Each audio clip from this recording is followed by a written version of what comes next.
안녕하세요, 여러분. 너무너무나 힘든 월요일입니다. 자, 오늘 코스피와 코스닥은 디커플링이 되면서 마무리가 되었습니다. 오늘 코스피 지수는 플러스 0.07% 상승으로 마감이 되었습니다. 장 초반에 코스피 지수는 이렇게 크게 상승이 나왔습니다. 하지만 상하이 종합지수가 개장되면서 다시 지수가 하락 전환이 되었으며 홍콩 항생지수가 마이너스 2%대 급락이 나오면서 한국의 코스피와 코스닥은 하락세가 이어지는 모습을 보여주었습니다.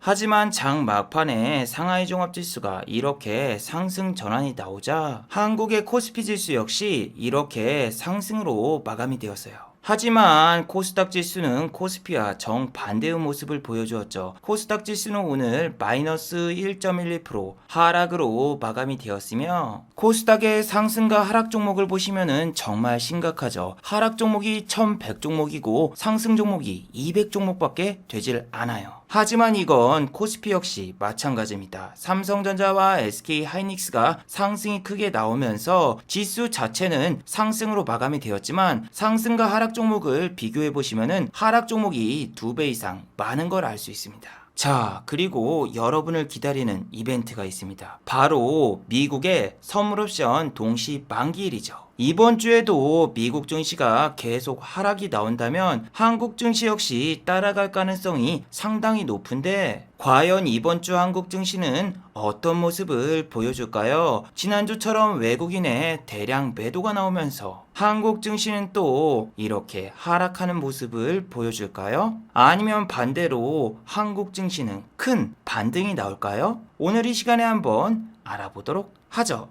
자, 지금 시각이 3시 51분입니다. 시간의 단일가 유럽장, 미국장, 그리고 야간 선물도 다 끝나지 않았습니다. 그래서 몇 가지는 배제를 해보고 진행해 보도록 하겠습니다. 자, 그럼 먼저 해외 시황과 국내 시황 그리고 오늘의 특징주를 한번 살펴보도록 하겠습니다. 자, 그럼 먼저 해외 시황입니다. 자, 오늘은 월요일이라서 아직 다우와 나스닥 그리고 유럽 증시가 개장하지 않았습니다. 그래서 아시아 증시를 먼저 살펴보시면은 이번 주도 똑같네요. 중국과 일본은 이렇게 상승세가 이어지고 있는데 한국 증시는 독자적인 마이웨이 길을 걷고 있습니다. 특히 상하이 종합지수 같은 경우에는 2주 동안 거의 하루를 제외하고 이렇게 계속 상승이 나오고 있고 일본의 니케이 역시 연일 상승세가 이어지며 2주 동안 하루도 쉬지 않고 계속 상승이 나오고 있거든요. 그런데 한국 같은 경우에는 미국의 야간 선물도 이렇게 상승하고 있는데 오히려 아침부터 이렇게 워터파크가 개장되면서 장 막판까지 약세를 보이며 마감이 되었죠. 특히 일본 같은 경우에는 52주 신고가도 돌파했는데 일본이 이렇게 강세를 보인 이유는 일본의 코다리19 바이러스 확진자가 상당히 많이 줄어들었으며 스가 총리 사퇴 이슈로 니케이는 연일 이렇게 상승세가 이어지고 있죠. 자, 그리고 지금 방금 개장된 유럽 증시를 보셔도 하락 중인 나라가 거의 없습니다. 그래서 한국 증시 같은 경우에는 오늘 홍콩 항생지수처럼 하락하는 나라를 대부분 따라가고 있고 오늘 홍콩 항생지수가 저렇게 하락한 이유는 한국과 매우 흡사합니다. 한국의 카카오페이처럼 알리바바의 알리페이를 중국 당국에서 규제를 하겠다 이러한 뉴스가 나오면서 홍콩 증시 역시 이렇게 하락이 나왔죠.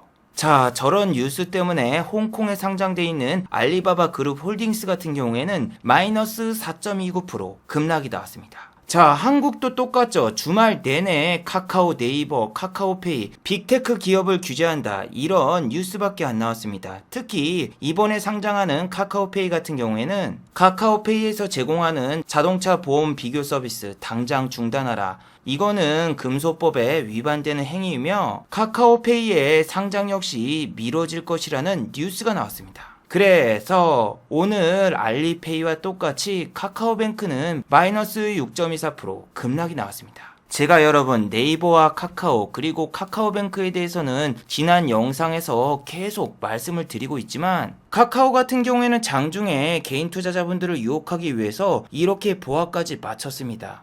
거기다 카카오는 장 초반부터서 프로그램이 매도가 아니라 매수로 계속 들어오고 있기 때문에 개인 투자자분들은 이런 거 보합가면은 참을 수가 없습니다. 지난주에도 보합까지 올라오니까 카카오가 3.89%나 상승을 했단 말이에요. 그래서 이번에 또 잠깐 1, 2% 올라가겠지 생각해서 보합 부근에서 개인 투자자분들이 정말 많이 들어오거든요. 자, 그런데 여러분, 지난주에는 프로그램이 계속 매도였습니다. 그냥 개인 투자자분들이 13만원대가 붕괴가 되면은 다시 기관과 외국인이 들어오겠지 이런 생각에 보조지표를 보고 들어온 것 뿐이에요. 물론 지난주에도 그렇고 오늘도 그렇고 장중에 잠깐 외국인과 기관이 이렇게 매수로 잡혀 있었어요. 개인 투자자분들이 주식을 너무 쉽게 생각하는 게 이런 거죠. 예전에 진원생명과학 같은 경우에는 프로그램 매수가 대량으로 들어오면서 상한가를 간 적도 있었기 때문에 프로그램 매수가 들어온다, 기관과 외국인이 지금 매수 중이구나 이렇게 착각을 하지만 오늘 카카오를 보세요. 프로그램이 50만 주를 샀지만 외국인과 기관 중에서 50만 주를 매수한 기관은 전혀 없습니다. 금융투자와 기타 법인의 수급을 합산해봐도 11만 주밖에 되질 않고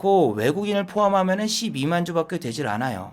그럼 천재님, 지금 프로그램으로 들어온 기관이나 외국인의 수급은 도대체 어디로 간 건가요? 자, 그거는 너무너무나 간단하죠. 프로그램으로 여러분들 매수하는 거 보여주고 일반 외국인 창구라던가 혹은 키움 창구 이런 걸 이용해서 매도해버리면 되잖아요. 실제로도 보세요. 오늘 외국인 창구 보세요. 매도가 전혀 없습니다. 그런데 매수를 보세요. 매수가 여기 보시면은 56만 주, 그리고 여기는 2만 주, 두 개 합치면 58만 주여야 되는데 외국인은 오늘 4천 주밖에 매수하지 않았고 기관 같은 경우에도 3만 2천 주를 던졌습니다. 그냥 외국인 매수 창구를 보여주고 여러분들 13만원대에 들어와라 꼬신 다음에 위에서 공매도 치고 그냥 일반 창구로 매도를 한 거죠. 예전에는 아까 보여드린 진원생명과학처럼 상한가를 갈 때 프로그램 매수만 들어와도 상한가를 갔어요. 그때는 불장이었으니까. 근데 작년에 쓰던 매매법, 2시 40분에 23%를 지지해주는 종목은 다음날 급등이 나오거나 혹은 상한가를 만다? 이딴 매매법은 지금 증시에서 전혀 통하질 않아요. 그런 매매법 어디 유료 강의 같은 데서 100만원, 200만원 주고 배워도 여러분들이 돈을 벌 수가 없는 게 이런 거예요. 반대로 꼬아버리면은 여러분들은 그냥 죽습니다. 그리고 보통 유료 강의 같은 데서 이런 종목이 프로그램 매수 들어오고 보합까지 가면은 무조건 슈팅 나온다고 하는데 지금은 반대로 급락이 나왔잖아요. 자, 그러면은 여러분들이 지금 쓰는 매매법이 안 통하니까 이거 어떻게 해야 되지 생각해서 다음번 유료 강의를 또 끊죠. 그러면은 이 강사들은 가만히 있어도 다시 수강생들이 와서 자기의 돈줄이 되고 결국 돈을 버는 사람은 유료 회원, 강사뿐입니다.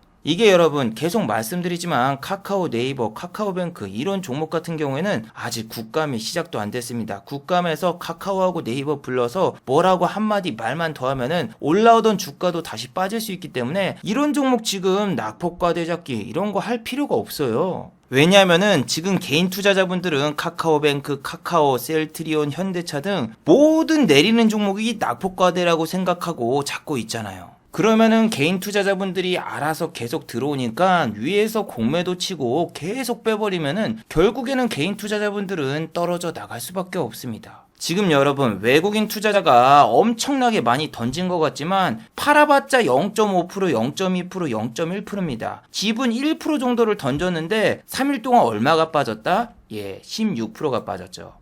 그리고 이 꼭대기에서 쳐져 있는 공매도 수량이 어마어마하게 쌓여 있기 때문에 지금 이 종목이 다시 전고점 뚫으려면 몇 년 걸립니다. 이거 올해 안에 여기까지 다시 갈 수가 없어요. 그리고 31%는 외국인 수량만 잡혀있고 기관의 수량은 안 잡혀있습니다. 기관 같은 경우에도 그동안 매집해놓은 수량이 상당히 많고 기관과 외국인은 공매도 대차 서비스까지 하고 있기 때문에 얘네가 물렸다고 생각해도 그거는 절대 물린 게 아니에요. 그냥 공매도 치도록 자기가 가진 주식을 대여해주고 또 선물이나 옵션으로도 수익을 낼 수가 있기 때문에 여러분들이 얘네가 지금 평단가가 얼마다, 평단가가 얼마니까 자기 평단보다 위로 올릴 것이다, 이런 식으로 생각하시면 절대 안 됩니다. 그리고 여러분 카카오 말고 네이버 같은 경우에는 오늘 마이너스 0.49% 하락으로 마감되었는데 얘네는 지금 금소법에 해당이 되지 않으니까 다시 한번 고점을 향해 갈 수 있다 이렇게 생각하시면 안 돼요. 자, 여러분, 지금 네이버의 공매도 양을 보세요. 공매도가 게시된 다음에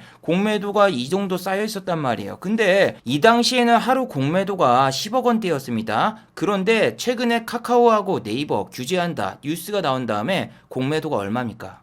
하루에 공매도를 260억, 290억, 290억, 150억 위에서 공매도만 1000억을 쳤어요. 1000억. 그럼 공매도를 여기인데 공매도 지금 평단가가 못해도 한 이 정도는 될 거 아니에요. 그러면은 상식적으로 생각을 해봐도 공매도를 친 세력들이 고작 3% 4% 수익 보려고 공매도를 이런 데서 1000억이나 쳤을까요? 못해도 이렇게 40만원 깨고 38만원 37만원 이런 데까지는 내려와야죠. 자, 그런데 왜 개인 투자자분들은 카카오라던가 네이버 이런 종목을 지금 대량으로 매수하는 걸까요? 그 이유 중 하나가 3음봉이 나왔을 때 네 번째 날은 반등이 나온다. 이런 매매법이라던가 거래량이 터져 있는 장대 양봉이 하나 나오면은 거기가 저점일 수 있다. 뭐 이런 매매법 때문에 개인 투자자분들은 중간중간에 기술적인 반등에 나오는 거에 너무 큰 집착을 하죠. 그리고 불법 공매도의 주범인 홍콩계 CLS 투자증권 같은 경우에는 지금 카카오와 네이버는 저점이기 때문에 매수해야 된다. 이런 레포트를 쓰면서 여러분들을 꼬셨잖아요. 저런 레포트는 주가가 내릴 때마다 계속 나올 겁니다. 자, 제가 지난주에 올렸던 LG전자와 애플카 관련 영상을 보셔도 약간의 공매도 상한이 들어오면서 쇼 커버링을 보여주는데 이때는 뉴스를 하나 빵 띄운다. 그리고 개인 투자자분들이 들어오면은 거기서 공매도를 또 친다. 자, 지난주 금요일도 마찬가지죠. LG전자가 장 초반부터서 15만원을 돌파하는데 이때 매수 창구에 보시면은 UBS가 떠 있다. UBS 같은 경우에는 보통 당일 단타 혹은 그 다음날 아침에 갭이 뜨거나 혹은 상승으로 마감이 되면은 그냥 무차별적으로 던지는 그런 기간입니다. UBS가 지난주에 4만 주를 매수했었는데 LG전자의 외국인의 수급을 보시면은 매도로 나왔죠. 이거는 다른 창구로 또 던졌을 가능성이 높고 오늘도 LG전자의 주가를 보세요. 아침부터 그냥 이렇게 마이너스 3%로 시작하는데 지난주에 상승했던 상승분을 전부 다 토해내고 말았죠. 자, 그리고 더 웃긴 게 뭐다? 지난주에 고점에서 공매도를 친 다음에 이렇게 기관에서는 LG전자 3분기 실적이 안 좋을 것이다. 목표가 하향 레포트가 나왔습니다. 자, 키움증권에서는 13일 LG전자에 대한 목표가를 하향했습니다. 그 이유 중 하나가 TV라던가 가전제품은 문제가 없다. 하지만 자동차 배터리라던가 혹은 자동차 부품의 OEM 생산이 차질을 입을 것이고 디스플레이 같은 경우에도 코다리19 바이러스로 인해서 매출 저조가 예상이 된다. 그러므로 목표가를 하향한다. 이러한 레포트를 냈죠. 아니, 외국인과 기관은 여러분 얼마나 재밌겠습니까? 잠깐 주가 올려놓고 위에서 공매도 치고 그리고 그 다음날 목표가 하향 레포트 내고 이게 개인 투자자분들이 너무나 괴로운 게 올렸던 만큼 다시 주가를 다 빼버리고 그 다음날 올리는 척하고 다시 제자리에 올리고 여기서 진짜 충격이 크신 분들이 많단 말이에요. 지난주 같은 경우에는 한국이 월요일부터 목요일까지가 선물옵션 동시 만기일이라서 LG전자가 빠졌구나 이렇게 생각을 했고 금요일날은 다시 올라가니까 역시 LG전자 선물옵션 동시 만기일이 끝나자마자 올라가는구나 생각했는데 올렸던 거를 13일날 다 빼버린다? 그러면은 이번 주 미국장에 대한 공포감과 다음 주 추석에 대한 공포감이 장난이 아닙니다. 자, 지금 같은 경우에도 미국의 야간 선물이 급등하고 있고 유럽 증시도 내리는 나라가 없습니다. 그래서 만약에 오늘 미국과 유럽 증시가 상승으로 마감이 된다면은 내일 한국 증시는 어느 정도 반등이 나와줘야죠. 자, 그런데 환율을 보니까 다시 한번 환율이 1175원까지 올라왔습니다. 지난번에 환율이 1180원을 돌파했었는데 다시 한번 52주 신고가를 돌파하려는 그런 모습을 보여주고 있어요. 그래서 만약에 내일장은 또 환율이 올라서 외국인의 대량 투매가 나왔다 이런 핑계를 대면서 한국 증시가 또 빠진다면은 여러분 이번 주를 버티실 수 있나요? 자, 수요일날 우리가 주식을 팔아야지 금요일날 인출이 가능해요. 추석 때 부모님을 만나서 용돈을 드리려면은 수요일날 무조건 주식을 팔아야죠. 그리고 미국의 테이퍼링을 결정하는 FOMC 회의가 9월 21일부터서 22일이죠. 한국의 추석과 완전히 겹쳐버리기 때문에 개인 투자자분들은 이번 주에 풀 매수를 하기보다는 매도로 대응할 가능성이 높죠. 오늘 같은 경우에도 외국인과 기관의 수급을 보시면은 어떻습니까? 외국인 기관의 양 매수가 들어왔죠. 근데 여러분, 오늘 아침에 매동을 체크해 보셨나요? 자, 여러분 이걸 보세요. 장 시작한 지 아직 1시간도 안 지났거든요. 외국인 투자자가 선물을 7,500억을 샀어요. 7,500억. 그리고 아침부터서 미국의 야간 선물이 좋길래 이거 개인 투자자분들 조금 겁을 준 다음에 외국인 투자자와 기관 투자자가 코스피에 대량 매수가 들어오면서 코스피를 쓸어 담는 게 아닌가 이런 상상을 잠깐 했었어요.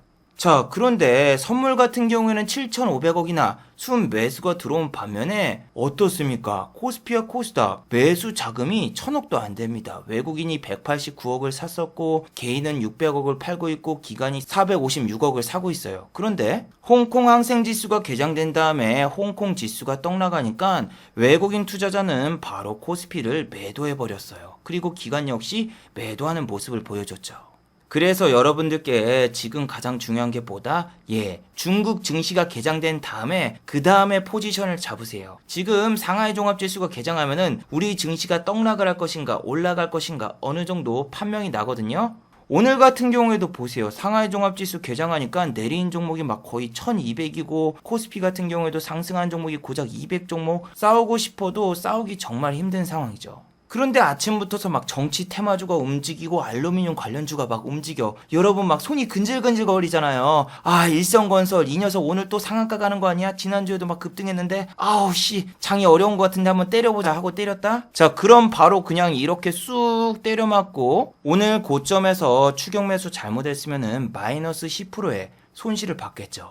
자, 그리고 지난주 시간의 단일가에서 상한가를 갔던 PJ메탈 알루미늄 관련주죠. 자, 이 종목에 대해서는 제가 일요일날 올렸던 이 영상에서 코멘트를 해드렸죠. 자, 그 당시에 이 종목 같은 경우에는 조금만 더 상승이 나오면은 3일 단일가에 걸린다. 그런데 3일 단일가를 피하는 방법은 두 가지가 있다. 첫 번째는 10일 동안 이 종목을 상승을 안 시키는 방법. 두 번째는 상한가를 보내버리면은 투자 경고 종목에 지정이 되면서 상한가를 피하게 된다. 그래서 저 같은 경우에는 이 종목은 상한가를 못 갈 겁니다. 왜냐하면은 상한가를 갔던 적이 5월 11일밖에 없고 지난번에 상한가를 갈 수 있던 자리에서도 상한가를 안 보냈다. 그리고 같은 섹터인 사마 알루미늄 같은 경우에는 장 시작하자마자 이렇게 급락이 나왔단 말이에요. 이거는 조일 알루미늄도 마찬가지였죠.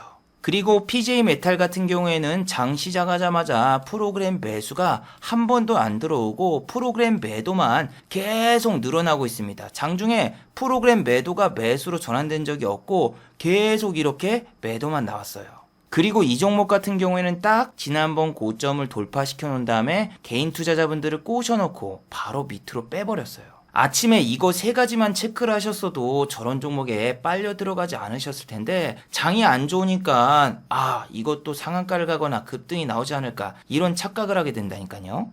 그래서 지난주 영상에서 사마알루미늄이라던가 알루미늄 관련주는 지금 고가고 3일 단일가 걸릴 수 있으니까 쟤는 상한가 못 갈 거다. 우리는 이렇게 후성이라던가 2차 전지 혹은 반도체, 하나마이크론 이런 데서 매매하는 게 더 좋다. 지난주 영상에서 말씀을 드렸었죠.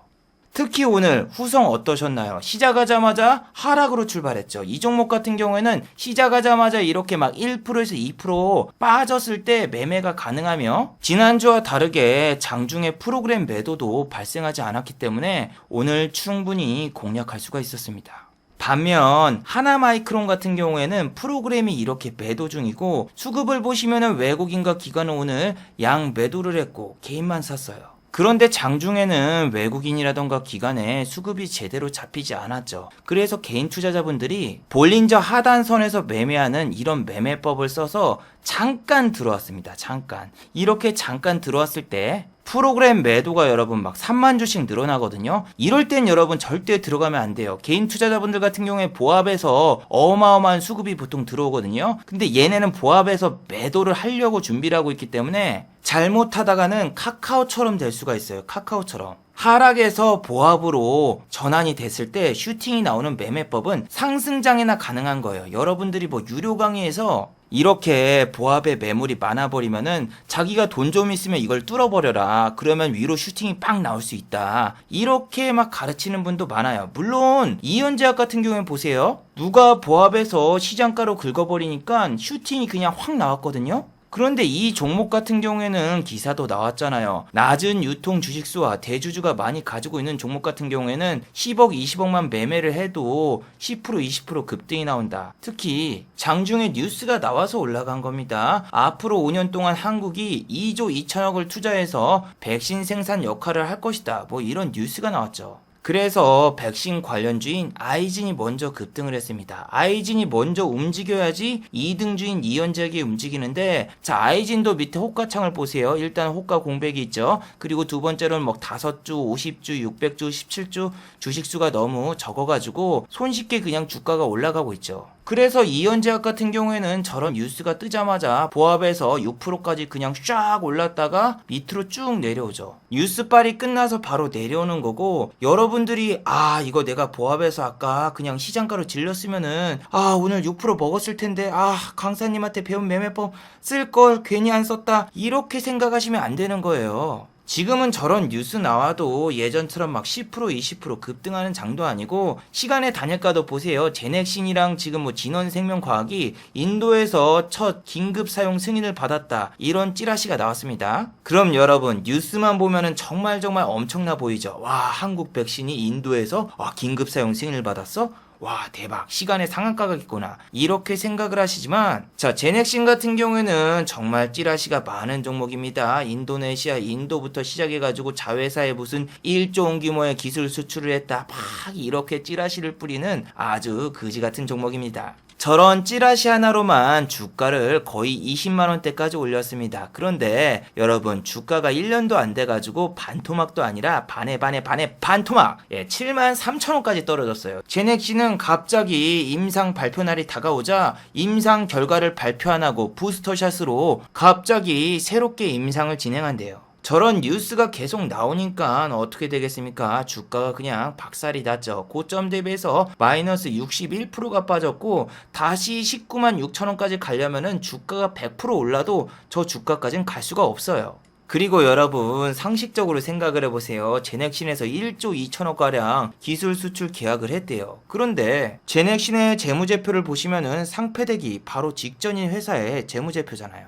우리는 이제 저런 뉴스에 속질 않아요. 왜냐면은 얼마 전까지만 해도 셀마 테라퓨틱스는 임상 3상을 신청했다, 혹은 프랑스에서 동물 임상을 했는데 임상에 성공했다 찌라시를 띄우더니 5년 연속 적자 지속으로 인해서 결국 이 종목은 거래 정지가 돼서 상장 폐지를 앞두고 있어요. 그래서 제넥신도 똑같죠. 저런 뉴스가 나왔는데 시간의 단일가에서는 고작 2.74%밖에 상승하지 않았습니다. 개인 투자자분들도 이제는 스마트해졌죠. 어차피 저 뉴스 뻥이야, 뻥인 걸 다 알기 때문에 그렇게 시간의 단일가에서 급등이 나오질 않아요. 자, 그렇다면은 제넥신과 같이 기사가 나온 진원생명과학은 어떨까요? 자, 진원생명과학 같은 경우에는 얼마 전 급등이 나왔죠. 고점에서 유상증자가 결정이 되면서 6만원 가까이 갔던 주가가 고점 대비해서 반토막이 나버렸죠. 이 회사는 말이죠, 여러분, 계속 찌라시만 띄웁니다. 찌라시 빼고 아무것도 없어요. 옛날에는 메르스 테마주부터 시작해가지고 무슨 찐득이 관련주 여러가지 테마를 얽혔는데 결국에는 고점에서 유상증자 때리고 주가가 원위치로 돌아갔던 그런 종목입니다. 자, 치료제 테마주는 전부 다 똑같죠. 전부 다 적자 기업에다가 상장 폐지가 돼도 이상하지 않은 종목, 거기다가 맨날 감자하고 유상증자하고, 제가 주식하면서 진원생명과학 유상증자만 한 10번 정도 본 것 같은데 항상 유상증자를 하면은 그 다음에 찌라시 띄우고 추가 상장하고 그런 패턴으로 갑니다. 자, 시간의 단일가에서 진원생명과학은 2.27%가 상승으로 마감이 되었어요. 어차피 이것도 또 가짜 찌라시겠구나 생각해서 개인 투자자분들도 이제 진원생명과학을 이렇게 매수를 안 해요. 자, 그리고 여러분, 지금은 엔터주가 어마어마하게 깨지고 있거든요. YG 엔터테인먼트 같은 경우에는 마이너스 4.16%까지 하락이 나왔어요. 근데 지난주 금요일날 보셨죠? 지금 여러분 이렇게 저점 찍고 반등하는 거 아무것도 아닙니다. 자, YG 엔터테인먼트는 지난주 마이너스 8%까지 빠졌다가 종가가 마이너스 0.71이래요. 그러면은 밑에서 잡았으면 8% 먹었겠네? 오, very good 이렇게 생각하지만 이거는 밑에 VI를 찍고 바로 올라왔기 때문에 실질적으로 수익을 내신 분들이 거의 없고, 오늘 같은 경우에는 지난번에 빠졌던 하락분을 다시 채우러 내려가고 있단 말이에요. 자, 그런데 지금 모든 주식들이 다 그렇습니다. 금요일날 SMCNC도 마이너스 9%까지 빠졌다가 종가가 얼마예요? 마이너스 3%로 마감. 지난주에 반등이 나와서 좋아하신 분들 지금 어떤가요? 뭐야, 페이크였구나. 오늘 다시 마이너스 5.19% 하락으로 마감이 되었고, 이 종목은 확실한 악재가 있잖아요. 대주주가 지분을 매도했고 또 추가 상장 이슈까지 있기 때문에 여러분들이 악재가 있거나 막 투매가 나와가지고 급락하던 종목 종가에 막 보합 수준으로 올라오잖아요. 그럼 거기서 던져줘야 돼요. 이게 보통 악재로 인해서 급락이 나온 종목 같은 경우에는 그 다음날 다시 또 급락이 이어지는 경우가 많거든요. 자, 오늘 NC소프트 보세요. 지난주 어땠나요? 분명히 장중에 50만원대까지 진입을 할까 말까 고민을 했는데 결국 60만원을 지지해줬죠. 근데 지지해준 게 다가 아니죠. 그 다음날 마이너스 2.64% 하락을 하면서 이 종목 같은 경우에는 고점 대비해서 마이너스 42% 이상 하락이 나왔고, 이 종목이 다시 고점을 돌파하려면은 플러스 82%의 상승이 나와야 돼요.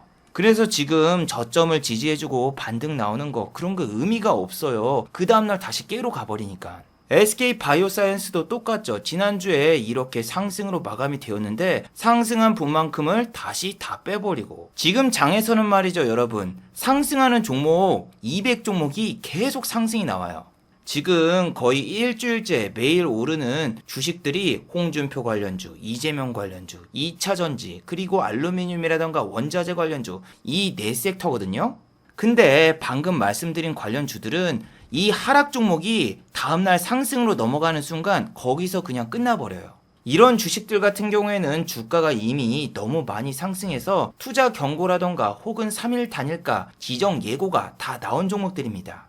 물론 LNF 같이 지금 이렇게 상승이 나온 종목 같은 경우에는 아직까지는 투자 경고라던가 3일 단일가가 나오지 않았습니다. 하지만 LNF 역시 내일 급등이 나온다? 그러면은 이 종목도 3일 단일가 혹은 투자 경고 지정 예고가 나옵니다. 그럴 경우에는 시간의 단일가에서 무조건 내리게 되고, 아주 재수 없으면은 내가 그 종목의 최고점에 물릴 수 있는 상황이 나옵니다. 여러분들이 지금 전업 투자자가 아니거나 그냥 직장을 다니시는 분들 같은 경우에는 이런 거 대응을 못해요. 이것도 지금 고점에서 한 9% 정도 빠졌는데 여기서 잠깐 이렇게 올라왔을 때 본인이 팔고 나오면 되는데, 이때 내가 잠깐 화장실을 갔거나 아니면 회의실을 갔어. 그리고 회의 끝나고 나면은 여기서 못 팔았으면은 지금 설사 수익 중이라고 해도 본인이 다음번에 여기 오면 팔아야지 여기 오면 팔아야지 하고 목표가를 높게 잡아버린단 말이에요. 그러다가 어떻게 된다? LNF 같은 경우에 이렇게 쑥 급락이 나오는 경우도 많기 때문에 여기서 갑자기 쑥 빠져봐봐. 그러면은 여기서 한 수익권이 한 2% 나도 만족을 못해. 왜? 내가 어제 봤던 수익금이 생각이 나고 또 이 위에서 봤던 수익금을 생각을 하면은 익절을 못하고 갑자기 본인이 스윙을 하거나 장기 투자로 넘어가시는 분들도 많아요.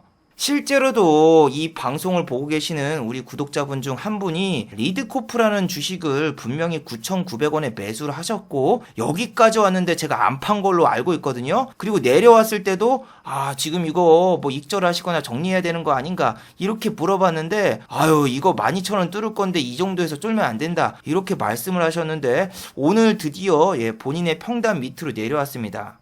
아니 2주 동안 계속 기다렸는데 본인이 100원도 못 벌고 마이너스로 전환이 되면은 진짜 멘탈이 나가거든요. 설사 여러분 여기서 50% 익절을 했어. 그리고 또 이게 내려와. 그러면은 본인 평단가에서 다시 뭐 추매를 하거나 그게 아니라 보통 이렇게 딱 내려왔을 때 한 이 정도 부근에서 다시 추매를 해서 본인 평단가가 높아져. 근데 평단가가 높아진 상태에서 다시 내려오면은 결국에는 내가 벌었던 수익금 없어지고 마이너스로 전환이 되는 경우가 태반이에요. 자, 이거는 리드코프뿐만이 아니라 셀트리온도 마찬가지죠. 본인이 이런 데서 샀다고 해도 수익권을 여기까지 줬어. 근데 50% 익절했어. 그리고 내가 여기서 양봉이 나오길래 여기서 추매를 했다. 근데 그 뒤로 쭉 빠져봐. 그럼 결국 나는 계좌가 마이너스입니다. 지금 솔직히 뭐 2차 전지 관련주라던가 아니면 준표용 관련주를 제외하고 무지성으로 계속 오르는 종목이 거의 없거든요. 만약에 범양 건영 같은 종목도 여기서 10% 올리고 그 다음날 이렇게 올려줬어. 아, 스윙으로 보자. 그래, 이놈 여기까지는 지지해주겠지 하고 이런 거를 사가지고 들어갔어. 근데 수익권 여기서 잠깐 줬는데 홀딩했어. 근데 다시 다음날 11%다 빼버려봐. 그래서 지금 증시는 여러분 조금만 욕심을 부리잖아요? 그러면 진짜 계좌가 망가져요. 지금은 여러분 수익권을 좀 짧게 챙기시는 게 좋고 추석 전까지 무리하지 마세요. 그리고 이렇게 물어보시는 분들이 많더군요. 추석이 끝나면은 우리 증시가 좀 오를까요? 그래서 제가 어제 이렇게 답변을 해드렸었죠. 내일 당장 주가가 떨어질 것 같은데 지금 추석을 걱정하세요? 아니 지금 우리는 추석 때는 알 수가 없죠. 왜냐하면 FOMC 회의 결과가 어떻게 나오는지 모르기 때문에 이번 회의에서 테이퍼링 막 당장 10월달 11월달에 한다. 그러면은 당연히 뭐 미국 증시도 조정을 받겠고 우리도 같이 따라가겠고. 근데 이럴 때 현금을 어느 정도 가지고 있으면은 FOMC 회의 끝난다? 주가 내려. 브라보. 아, 이거 저점에서 잡을 수 있겠네 하면서 잡을 수도 있는데 지금 FOMC 회의 결과를 막 예측을 하는 거야, 본인이. 아, 이거 분명히 테이퍼링 안 하고 주가 올라간다. 지금 몰빵해야 돼 하면서 막 주가 내리는데 팍 샀어.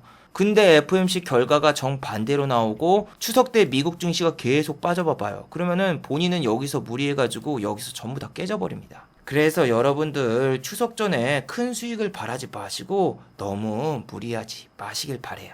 자, 마지막으로 한번 정리해 보도록 하죠. 1번, 오늘 미국과 유럽장을 잘 관찰해 보도록 하죠. 오늘은 아시아 증시가 그렇게 나쁘지 않았습니다. 하지만 코스피와 코스닥은 정반대였죠. 만약 오늘 또 미국 증시가 하락으로 마감을 한다면 코스닥은 1000포인트가 깨질 것도 염두를 해두셔야 되고 코스피 역시 3100 밑으로 내려갈 것도 생각해 두셔야 돼요. 개인적으로는 오늘 미국과 유럽 증시가 그렇게 나쁠 것 같진 않지만 미국도 선물 옵션 만기이기 때문에 꼭 주의를 하셔야 됩니다. 자, 두 번째. 지금은 반등이 나온 자리에서 한 번 더 뺍니다. 긴 윗꼬리가 나오면서 망치형 캔들이 나오며 반등이 나온 지점에서 다음날 반등이 나온 만큼 다시 다 빼버리는 경향이 지금은 상당히 심합니다. SK바이오사이언스나 LG전자처럼 지난주에 3% 반등을 줬어요. 근데 다음날 어때요? 다시 플러스 3% 반등이 나온 만큼 다 빼버리니까 지금은 반등이 나왔다고 너무 좋아하시면 안 됩니다.